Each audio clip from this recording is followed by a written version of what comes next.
రాబోయే ఫేజ్ 4 లోక్సభ ఎలక్షన్స్లో out of 96 constituencies 58 కాన్స్టిట్యుయెన్సీస్లో red alert declare చేశారు. అసలు రెడ్ అలర్ట్ అంటే ఏంటి, ఎందుకు డిక్లేర్ చేశారు?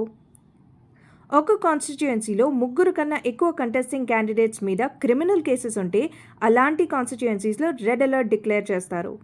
ఫేజ్ 4లో టోటల్ 1710 కంటెస్టింగ్ క్యాండిడేట్స్లో 360 క్యాండిడేట్స్ మీద క్రిమినల్ కేసెస్, 274 మీద సీరియస్ క్రిమినల్ కేసెస్, 11 క్యాండిడేట్స్ మీద మర్డర్, 50 క్యాండిడేట్స్ మీద క్రైమ్ అగెయిన్స్ట్ విమెన్, 44 మీద హేట్ స్పీచ్ రిలేటెడ్ కేసెస్ ఉన్నాయి.